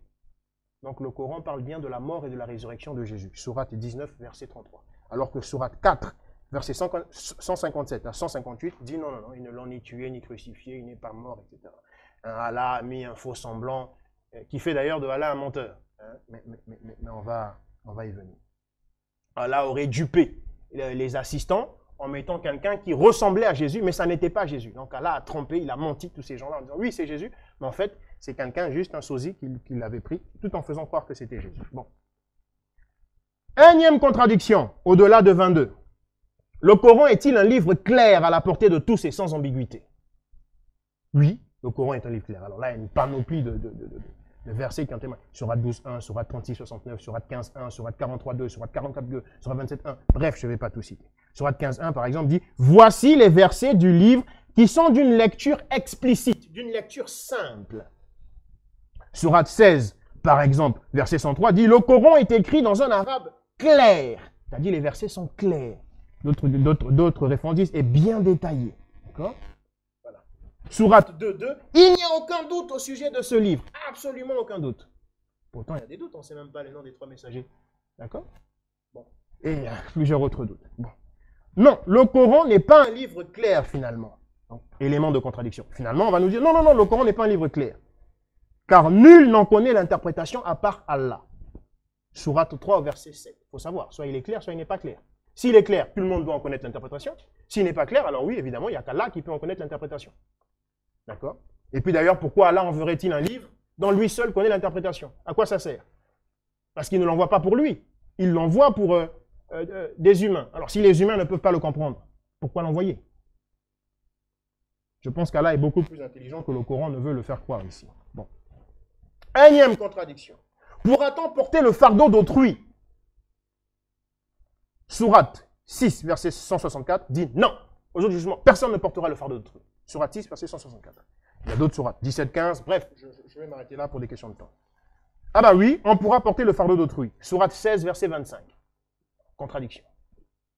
Rappelons-nous, hein, tout ça part sur un des piliers que je mobilise, la sourate 4, 82. S'ils y trouvent maintes contradictions, alors ça ne vient pas d'Allah. Je suis à la 24e contradiction ici. Alors est-ce que c'est maintes, est-ce que c'est toujours pas maintes, 24 25e contradiction. Qui est le premier messager d'Allah à venir? Ou à aller, je dirais plutôt. À aller vers les Arabes. Sourate 2, 125-129, Abraham et Ismaël sont les premiers messagers d'Allah à aller vers les Arabes. Sourate 2, 125-129.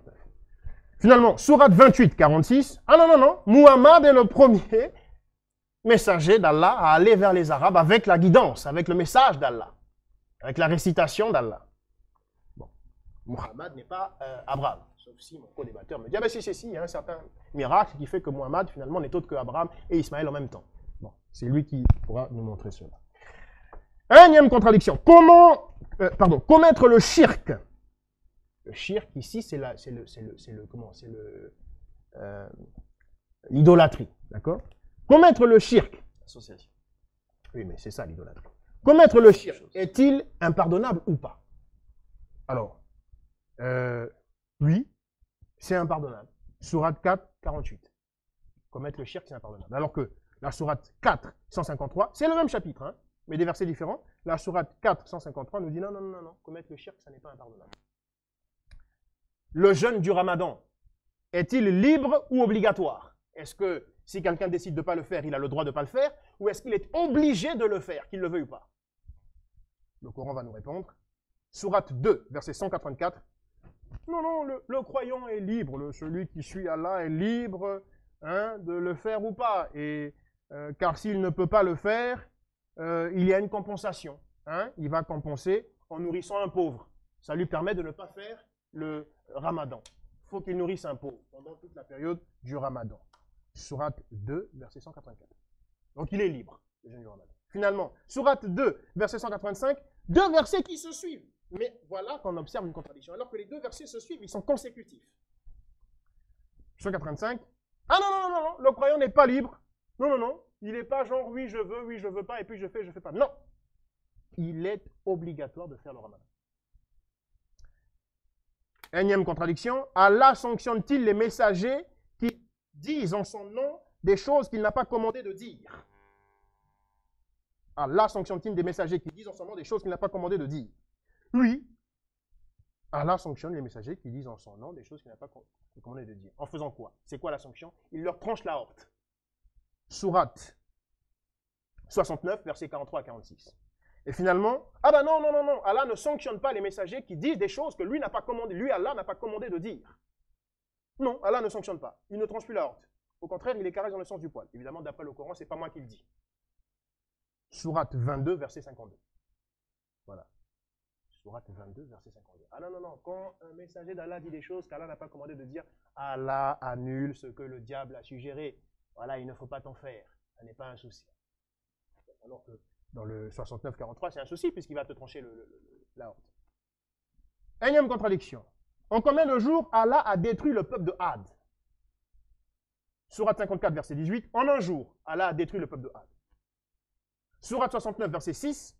En 7 nuits et 8 jours consécutifs, Allah a détruit le peuple de Had. Un jour n'est pas égal à 7 jours et 7 nuits. Soit c'est en un jour qu'il a détruit le peuple de Had, soit c'est en 7 jours et 8 nuits. Bon. Le Coran est descendu en combien de temps? Je suis à la 30e contradiction. Le Coran est descendu en combien de temps? Sourate 17, verset 106. Il est descendu graduellement, sans précision de temps, juste graduellement.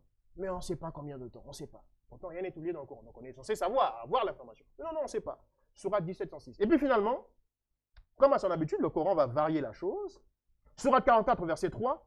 Il est descendu en une nuit bénie. En une seule nuit, le Coran est descendu. Béni. Sourate 44, verset 3. Sourate 2, verset 185. Il est descendu en plusieurs jours durant le mois de Ramadan. Est-ce qu'il est descendu en une nuit bénie? Est-ce qu'il est descendu en plusieurs jours dans le mois de Ramadan? Est-ce qu'il est descendu dans un temps imprécis mais de façon graduelle? Énième contradiction, et je vais terminer sur ce pilier, parce que le temps, il va me surprendre. Muhammad était-il illettré? Oui, Muhammad était illettré. Sourate 7, versets 157 à 158. Muhammad était illettré. Alors oui, ça c'est l'intelligentsia musulmane, hein, la doxa musulmane, qui dit effectivement il était illettré, le prophète illettré, etc. Bon, Sourate 7, verset 157. Mais on va être surpris, le Coran va nous surprendre. Ah finalement non, il n'était pas illettré. Sourate 16, verset 98. Lorsque tu lis le Coran, ça s'adresse à qui? À Muhammad. Lorsque tu lis le Coran, je suis moi, Koukayengo, illettré, je vais lire un texte comment? Comment va-t-on me dire, lorsque tu lis le livre X, tu vois écrit ceci, cela, alors que je suis illettré? Bon. Et on peut voir aussi dans la sourate 25 au verset 5 qu'il n'était pas illettré. On peut voir aussi dans la sourate 17 au verset 45 qu'il n'était pas illettré. Contradiction. Énième contradiction. Le Coran est-il une révélation? Ça en vient à un de ses propos. Et quand la confrontation sera faite, je vais y revenir. Mais énième contradiction. Le Coran est-il une révélation finalement? Oui, le Coran est une révélation. Sourate 2, 90, Sourate 2, 136, Sourate 2, 97, Sourate 18, 27, Sourate 53, 1, 5. C'est une révélation. Ah ben non, le Coran n'est pas une révélation. Parce que ce n'est qu'un rappel. Sourate 36, verset 69. Sourate 81, verset 27. Sourate 20, 2 à 3. Doit-on agir avec bonté envers ses parents? 32e contradiction. Doit-on agir avec bonté envers ses parents? Oui, nous devons agir avec bonté envers nos parents. Sourate 17, 23, Sourate 4, 36. Ah non, finalement non, nous ne devons pas agir avec bonté envers nos parents. Sourate 9, 23. L'adoption est-elle autorisée dans le Coran? Oui, Sourate 33, 37. L'adoption est autorisée. Et puis non, Sourate 33, le même chapitre, mais du verset 4 au verset 5. Ça n'est plus autorisé. Le Coran autorise-t-il l'association? Ah ben non. Évidemment. On peut peut-être aussi préciser, excusez-moi, pour nos fidèles internautes, ce que c'est que l'association, parce que il y a parmi les internautes pour qui ce mot est... L'association, c'est d'associer à Allah une autre divinité au même rang qu'Allah, au même titre qu'Allah. Par exemple, comme le feraient les chrétiens dans leur Dieu à eux, certains chrétiens, heureusement, certains qui parlent de Trinité. Oui, ils associent trois êtres en disant ces trois êtres-là sont un seul Dieu. Voilà. Ça, le Coran appelle ça l'association. Donc si dans le Coran on voit quelque part où Allah est associé à un être, fût-il un être invisible, fût-il un être visible, s'il est associé, si on place au même rang qu'Allah un être quelconque, ça s'appelle une association. Donc normalement, non, parce que Allah est contre l'association. Justement, ils s'enflamment contre les chrétiens et les juifs parce qu'ils disent, Sourate 9, verset 30, les juifs disent Ouzaïr est le fils d'Allah. Les chrétiens disent le Christ est le fils d'Allah, etc. etc. D'accord? Mais pourtant, il y a plus de 275 occurrences. Voilà la contradiction. 275 occurrences dans le Coran qui placent Muhammad au même rang qu'Allah. Par exemple, Sourate 33, verset 57, ceux qui offensent Allah et son messager, Allah les maudit. Sourate 33, verset 57. D'accord? Sourate 33, verset 36. Il n'appartient pas à un croyant ou à une croyante, une fois qu'Allah et son messager, Allah et son messager ont décidé une chose, d'avoir encore le choix dans leur façon d'agir. Et quiconque désobéit à Allah et à son messager s'est égaré, certes d'un égarement évident. Donc cette expression, Allah est son messager, Allah est son messager, Allah est son apôtre, Allah est son prophète, il y a plus de 275 occurrences comme cela. Et où l'interdit vis-à-vis de Allah est placé au même rang que l'interdit vis-à-vis de Muhammad. Il y a plus de 275 occurrences. Donc là, je viens de citer Sourate 33, 57, Sourate 33, 36, Sourate 3, 132, Sourate 3, 32, Sourate 4, 49, bref, il y en a tellement. Faute de temps, on va passer. Bon. Muhammad a-t-il été envoyé pour le monde entier? Muhammad a-t-il été envoyé pour le monde entier? Oui. Sourate 21, 107. Et nous t'avons envoyé en tant que miséricorde pour l'univers. Sourate 6, verset 92. Non, non, non, non, non, non, non, non. Muhammad n'a pas été envoyé finalement pour l'univers. Il a été envoyé afin, Sourate 6, 92, afin que tu avertisses la mère des cités, c'est-à-dire la Mecque. Afin que tu et non pas l'univers. La mère des cités et les gens tout autour, c'est-à-dire les Arabes. Donc on voit ça dans la sourate 6, 92, on voit encore dans la sourate 42, 47, et dans la sourate 36, 5, pour que tu avertisses un peuple dont les ancêtres n'ont pas été avertis. Les Juifs avaient été avertis, mais sourate 36, 5 dit, on t'envoie toi Muhammad pour que tu avertisses un peuple dont les ancêtres n'ont pas été avertis. Ça ne parlait pas des Juifs, mais les Juifs font partie de l'univers. Ça ne parlait pas des chrétiens, mais les chrétiens font partie de l'univers. Donc ça parlait de qui? Des Arabes. Finalement, nous t'avons envoyé pour que tu annonces aux Arabes, dont les ancêtres n'ont pas été avertis, que tu les avertisses, que tu leur annonces la guidance. Donc il a été envoyé pour les Arabes, et pas pour l'univers. Pourtant, le verset 21 au verset 107, oh oui, pour l'univers. Bon. Les fils de Noé ont-ils survécu au déluge? Non. Sourate 11, 42-43. Ah bah oui, ils ont survécu au déluge. Sourate 21, 76 et Sourate 37, 77. Le deuxième pilier que je vais mobiliser, mais alors rapidement, c'est le Coran prétend être venu dans une langue arabe claire. Sourate 16 au verset 103 et Sourate 26, verset 192 au 195. Or, cette affirmation est fausse. Cette affirmation est erronée. D'accord? Pour la simple et bonne raison, et ça il l'a dit, que déjà l'expression Coran, qui figure d'ailleurs dans le Coran, c'est l'expression Tiryana, qui vient du syriaque. Coran n'est pas un terme arabe. Coran, c'est Tiryana, qui vient de la langue syriaque. Mais il dit, tu es venu dans une langue arabe claire. Et pourquoi on y trouve un mot syriaque? Et encore, est-ce fini? Non. Par exemple, et d'ailleurs, justement parce qu'il y a plein de mots non arabes dans le Coran, que les Arabes ont conceptualisé la difficulté de traduire ces mots non arabes par un mot qu'ils appellent l'ijtihad. C'est donc une science chez eux qui consiste à faire l'effort d'interprétation du Coran, du fait de ces mots non arabes qui y sont présents. L'ijtihad. Il faut faire l'ijtihad, l'effort d'interprétation. D'accord? Du coup, le mot ALM, que l'on trouve dans le Coran, dans la plupart, enfin pas dans la plupart, mais dans quelques sourates, soit au verset 1, soit au verset 2. Il y a une abréviation qui est mise ALM. Les érudits musulmans ne savent pas traduire. Pourquoi? Parce que ça n'est pas un mot arabe. ALM est un mot hébreu qui est en fait, que l'on trouve dans le psaume 68 au verset 21, qui signifie simplement le Dieu des délivrances et qui en hébreu se dit dans sa forme explanifiée, c'est-à-dire non contractée, Adonai al-Mosha. Adonai el-Mosha. ALM.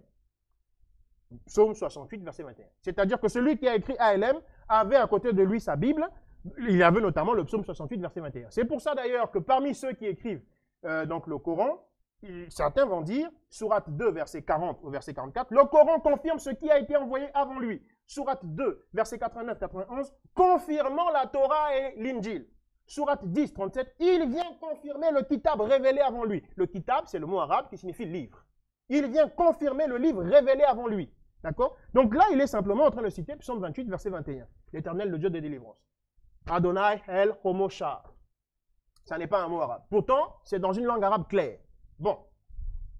Par exemple, dans la sourate 2, verset 26, il y a le mot masal, qui est tiré de l'hébreu machal, qui signifie la morale, ou parabole. Et il y a le mot baouzatan, sourate 2, au verset 26, il y a le mot baouzatan, qui en fait en arabe signifie moustique. Mais le problème, ça n'est pas un mot arabe ici. Et il y a eu beaucoup dans les commentaires, dans les tafsirs, c'est-à-dire les érudits comme Ibn Kathir, qui font l'interprétation, parce que c'est tellement compliqué à comprendre finalement au Coran, qui font l'interprétation, ne s'en sortent pas. Et donc, ils disent, voilà, c'est le moustique. Il faut lire Baouzatan. Et donc, ça donne, Dieu ne se gêne pas de parler même d'une parabole du moustique. Ça ne fait pas honte à Dieu de parler même d'un moustique dans une parabole. Or, alors qu'en vérité, c'est plutôt, il faut lire, donc le mot Baouzatan, quand on change le B et qu'on le met en T, parce que c'est la même lettre de base, mais c'est le diacritisme qui change, soit le T, soit le B, soit le N. Quand on change le diacritisme sur cette lettre et qu'au lieu du B pour Baouzatan et qu'on obtient le T pour Taouzatan, ça donne donc la leçon de la morale. Dieu ne se gêne pas de vous expliquer la leçon de la morale, ce qui est bien plus cohérent que de dire la parabole du moustique. Bon. Le mot aslim, dans Sourate 2, au verset 131, qui est traduit par soumis dans le Coran, est faux. Parce que le mot aslim vient en fait de l'araméen qui est en vérité, comment dire, shalim. Le mot aslim, c'est un mot araméen qui signifie shalim. Et ça veut dire être parfait. Et donc, ce mot que l'on prend pour un mot arabe, aslim, que l'on a traduit par soumis, où on dit musulman, ça veut dire soumis, parce que dans la même racine de aslim, il y a muslimin. Soumis, ça veut en fait dire être parfait. Donc, quand on nous dit par exemple que l'islam signifie la soumission à Allah, l'islam signifie en vérité la perfection. C'est parti d'un mot non arabe et qui a semé la confusion. De l'araméen, shalim, dont l'hébreu est d'ailleurs tamim, parfait. Et là encore, celui qui écrit ces choses avait sa Bible à côté. C'est pour ça qu'il dit ça confirme la Bible. Il avait sa Bible à côté et il est simplement en train de se référer à la Genèse, je crois que c'est la Genèse 17, où effectivement, au verset 1 ou au verset 2, Dieu dit dans la Genèse 17 à Abraham, il dit « Sois parfait ». C'est ce qui se passe ici. Et eux, n'ayant pas compris le mot parce que ce n'est pas un mot arabe, ils disent « Sois soumis ». Bref. Le mot mausir, sourate 2, 219, interdiction du vin et du maïsir, traduit par jeu de hasard, qui fait que dans le Coran, à chaque fois qu'on interdit la consommation du vin, on rajoute toujours « et les jeux de hasard ». Il vous est interdit le vin et les jeux de hasard. Il vous est interdit le vin et les jeux de hasard. Mais qu'est-ce que les jeux de hasard ont en lien avec... Qu'est-ce qu'ils ont comme lien avec le vin? Quel est le lien? En vérité, le mot « mausir », quand on le considère dans sa véritable langue, qui est simplement la langue hébreu, on voit qu'il vient de la racine « saur ». S-A-U avec tréma, et puis R. Saur, qui signifie fermentation. Donc, dans la sourate 2, 219, il n'est pas dit, en vérité, il vous est interdit le vin et les jeux de hasard. Il est dit, il vous est interdit le vin et les boissons fermentées. Mais Saur étant un mot hébreu, ils n'ont pas compris la chose. Parce qu'eux, ils se disaient que c'est un mot arabe, il faut qu'on le traduise comme ceci ou comme cela. Et là encore, celui qui écrit a simplement le Lévitique 10 au verset 9 devant lui, où il est dit, tu ne boiras ni vin, ni boisson enivrante, ni vin, ni liqueur forte.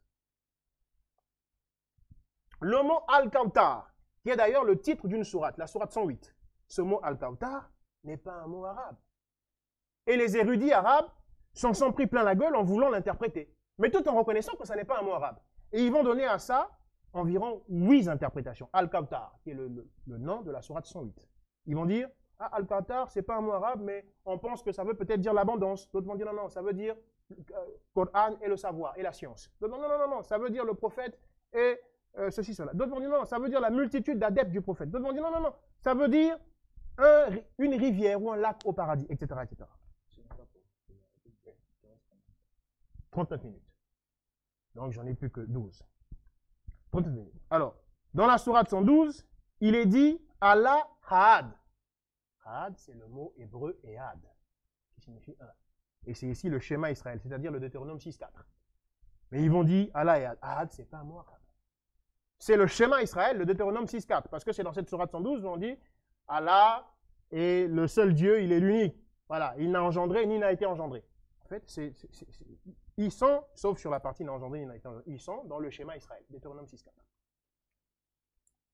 Ensuite, il y a des mots éthiopiens, il y a des mots coptes, il y a des mots, comme on a dit, syriaque, araméen, il y a même des mots grecs. Hein? Par exemple, Injil. Hein? Ceci confirme la Torah et l'Injil. Injil, c'est le mot grec hégélian, que par un défaut de prononciation, les Arabes, en prononçant hégélian, vont dire Injil. Hein? Ce qui arrive, hein, quand quelqu'un ne parle pas ta langue, tu lui sors un mot, en prononçant ce mot, il va déformer ce mot-là, d'accord? Injil, mais Injil, c'est hégélian, c'est pas un mot arabe. Voilà. Donc, ensuite, on va continuer.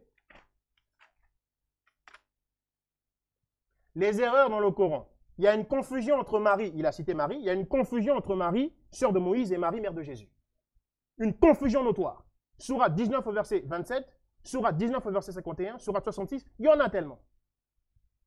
Le Coran ne sait pas. Quand il parle de Marie, il ne sait jamais de laquelle il parle. Sœur d'Aaron ou mère de Jésus, il ne sait pas. Il mélange les deux. Ah oui, Marie, fille d'Amran, sœur de Moïse, a enfanté Jésus, etc. C'est Allah qui va se tromper comme ça? L'audient, l'omniscient? Et le Coran serait vrai? Bon. La tour de Babel va être construite en Égypte, d'après le Coran. Sourate 28, verset 38. Sourate 40, verset 36. Il va avoir un Samaritain du temps de Moïse, selon le Coran. Sourate 20, du verset 85 au verset 87. Du temps de Moïse. Oui, il y a un Samaritain. Sourate 20, du 85 à 87. Alors que les Samaritains viennent de la ville de Samarie, qui a été fondée par Omri, roi d'Israël, lors du schisme, lorsqu'il y a eu le royaume du Nord et le royaume du Sud. Après Salomon, déjà après David, après Salomon, etc. D'accord? Donc, Moïse n'est plus là. Du temps de Moïse, il n'y a pas de Samaritain. Pourtant, le Coran dit, si, il y a un Samaritain du temps de Moïse. Le voyage de Mahomet, de la mosquée à Al-Aqsa, qui est à la Mecque, à la mosquée éloignée, qui est Jérusalem. Sourate 17, verset 1. En une nuit bénie, il a été fait le voyage de la mosquée à Al-Aqsa à la mosquée éloignée, de la Mecque à Jérusalem. Le problème, c'est que Mahomet est mort en 632. Et la mosquée à Jérusalem n'a été construite qu'à partir de 638. Le Coran se trompe dans les datations. Quand la mosquée est construite à Jérusalem, Mahomet est mort. Comment a-t-il pu faire le voyage? Sourate 17, verset 1. C'est une erreur notoire. Un pharaon qui pratique la crucifixion. Sourate 5, versets 120 à 124. Les Égyptiens n'ont jamais pratiqué la crucifixion. Jamais. Jamais. L'archéologie le démontre. Jamais. Leur texte le démontre. Ceux qui lisent le Médounéter, qui est l'écriture égypto-nubienne, n'ont jamais vu la crucifixion quelque part. Pourtant, Coran 5, 120 à 124. Les Égyptiens, sous Pharaon, pratiquaient la crucifixion. Joseph aurait été vendu pour quelques dirhams. Sourate 12, verset 20. Le dirham n'a commencé à exister qu'en 661 après Jésus-Christ. Joseph, c'est plusieurs millénaires avant 661. Le dirham n'existait pas du temps de Joseph. Allah dit qu'il protégera les gens, plutôt Mahomet, des gens qui veulent le tuer ou l'agresser. Mahomet est mort parce qu'empoisonné par une juive dans la ville de Khaïbar. Allah n'a pas protégé Mahomet de cette juive. Quiconque entre dans la mosquée ou la Kaaba, dans la mosquée de la Kaaba ou ses alentours, est en sécurité. Sourate 3, 96 à 97. Or, cela est faux. Puisque une grue est tombée le 11 septembre 2015 à la Mecque, les gens sont morts. Une prise d'otage s'est faite le 20 novembre 1979, des gens sont morts et il y a eu des blessés. Donc, Allah n'a pas protégé les gens qui étaient à la Mecque. Comme nous l'indique la Sourate 3, 96, 97. Donc, l'information est fausse, l'assertion est fausse, parce que vérifiable. Pourquoi dans le Coran, Allah jure par sa créature? C'est un problème. Le créateur qui va jurer par sa créature. Sourate 53, verset 1, Sourate 81, verset 15. C'est un problème. C'est un problème.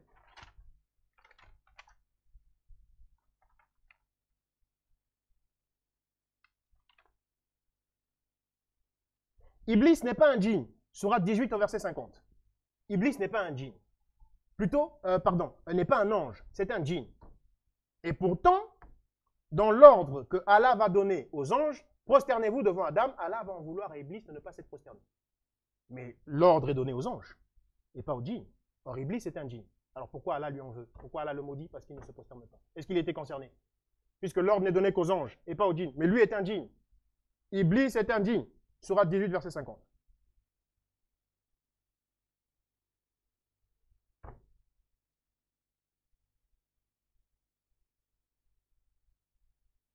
Pourquoi n'y a-t-il pas l'ordonnance de la circoncision dans le Coran?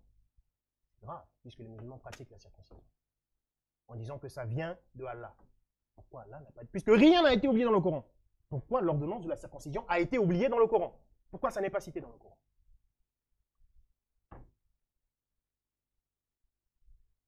C'est un livre au sujet duquel il n'y a aucun doute. Sourate 2, verset 2. Et finalement, si, il y a quand même des doutes. Sourate 10, verset 94. Et si tu as un doute au sujet de ce qui t'a été révélé, va voir les gens du livre. C'est-à-dire ceux de l'Injil et de la Torah. Mais il n'y a pas de doute, normalement. Sourate 2, 2, c'est un livre au sujet duquel il n'y a aucun doute. Pourquoi 10, 94 dit encore, et si tu as un doute? Normalement, il n'y a plus aucune possibilité de doute, selon la Sourate 2, 2. Dans la Sourate 7, verset 157, dans la Sourate 7, verset 157, et vous trouverez le prophète illettré, dont on a vu finalement qu'il n'était pas illettré. Mais bon, puisque une autre sourate ou un autre ayat dit qu'il était finalement illettré. Et vous trouverez le prophète illettré écrit dans la Torah et dans l'Injil. Sourate 7, 157. Or, quand on va consulter la Torah et l'Injil, le prophète illettré n'y est pas. C'est Allah qui ment ou c'est le Coran qui ment? Il y a un des deux qui ment. Qui ment? Bon.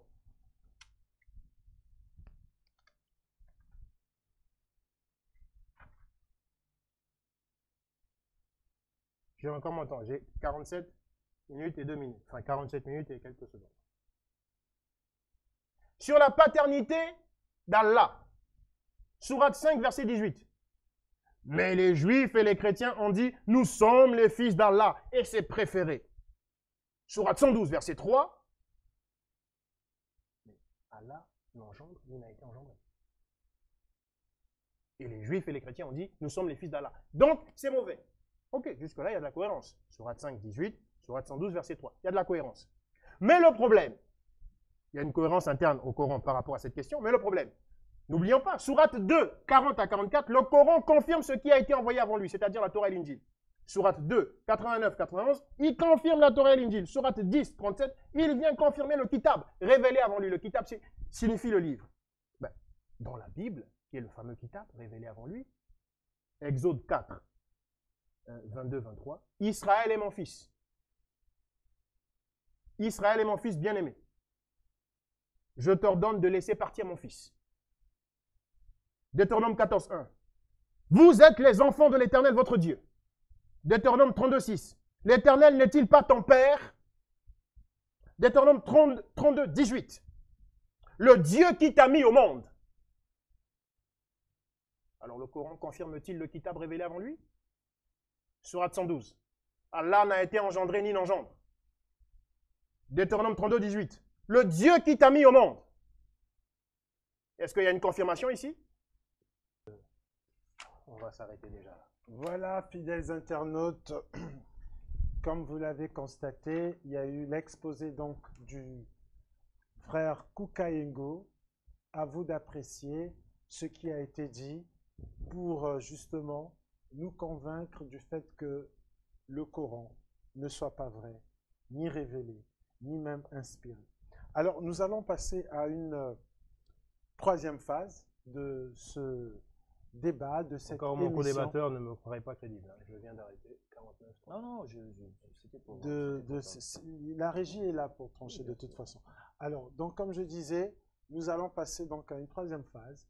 C'est la phase où il y aura des questions. Les co-débatteurs vont se poser des questions. Et comme on a dit, la règle d'or sur ce plateau, dans cette émission Idées croisées, bien que les opinions soient contraires, les idées se croisent, mais comme nous l'avons dit, c'est de la contradiction que jaillit la lumière. Et tout cela se fait dans un esprit bon enfant, dans l'humilité, dans la courtoisie et surtout pas d'invention.